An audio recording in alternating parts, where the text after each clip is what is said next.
বন্ধুসকল লখিমপুৰ টাউনৰ পৰা অলপ দূৰ আহি মই বৰ্তমান লালুক গৈ আছোঁ। লালুক যাওঁতে মাজে ৰাস্তাতে পায় এটা গণেশ মন্দিৰ, ডাঙৰ গণেশ মন্দিৰ চাওক।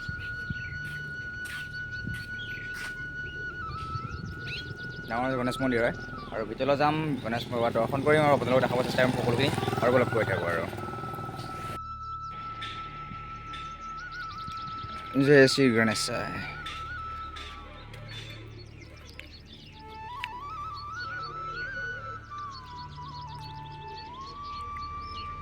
বন্ধুসকল সুন্দৰ বনাইছে, ৰাখিছে, কিন্তু গেট হয়, গেটভাগে সুন্দৰ বনাইছে। আৰু ভিতৰলৈ যাওঁ, ভিতৰৰ পৰিৱেশটো চাওঁ। ভিতৰৰ পৰিৱেশটো ভালেই লাগিব কাৰণ যিহেতু গেটটো ইমান সুন্দৰ।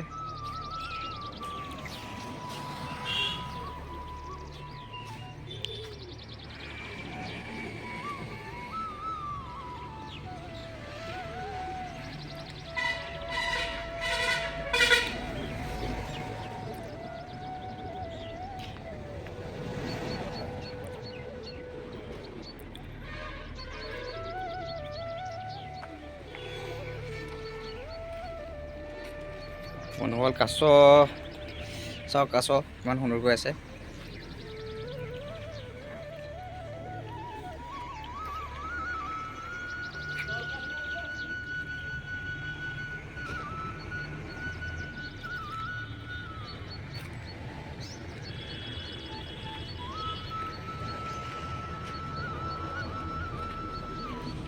যথেষ্ট ডাঙৰ হয়।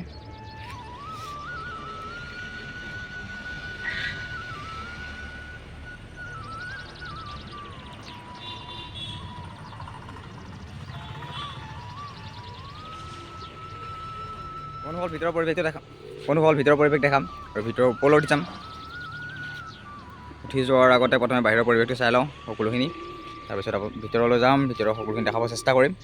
আৰু সুন্দৰকৈ পাৰ্ক বনাই ৰাখিছে আৰু ফুল পুলিও ৰাখিছে, সুন্দৰকৈ খেতি কৰিছে, মজা।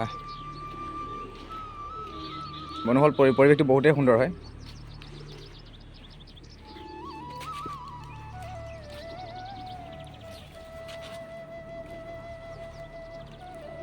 ফেৰীৰ ওপৰত গণেশ বাবা মন্দিৰ হয়।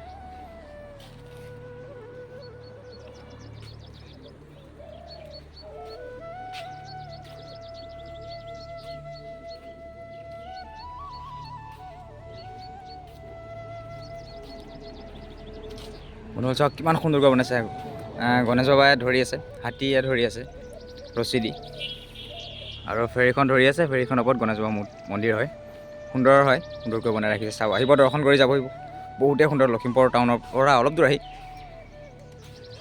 মই যিহেতু লালুক গৈ আছোঁ, লালুক যাওঁতে লখিমপুৰ টাউনৰ পৰা অলপ আহি পেলাই পায়, 3 কিলোমিটাৰ নাহিলৈ গণেশ বাবা মন্দিৰ ভাগ পায়হি।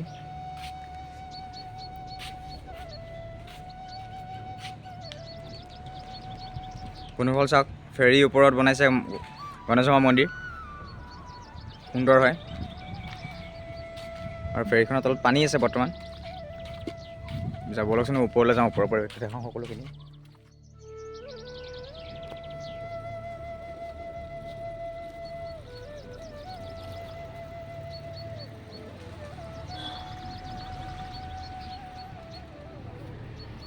জয় শ্ৰী গণেশায়। বন্ধুসকল ওপৰত যাওঁ। জয় শ্ৰী গণেশায়।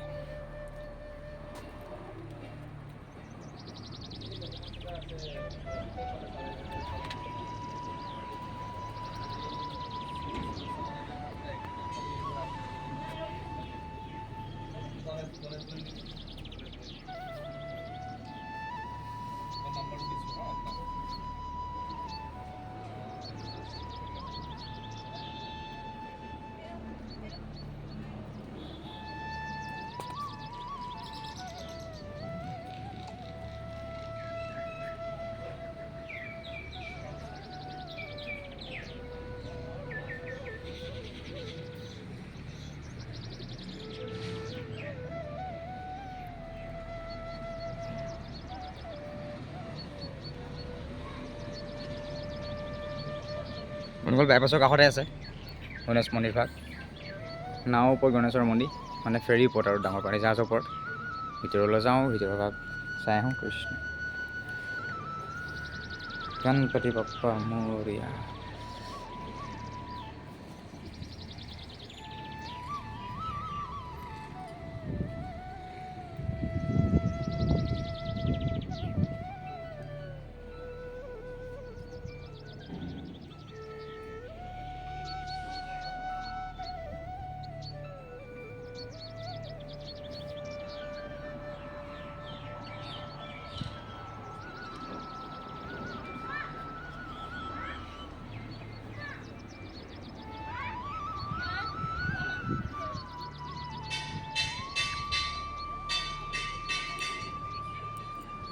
বন্ধুসকলে এই মন্দিৰভাগ প্ৰতিষ্ঠা হৈছিলে 2000 চনত। এইটো বহুত দিনীয়া পুৰণা মন্দিৰ হয় বাৰু।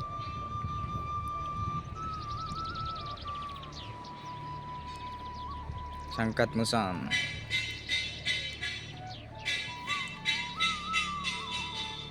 ওপৰতে ঘূৰিব পাৰে চাৰিওকাষে।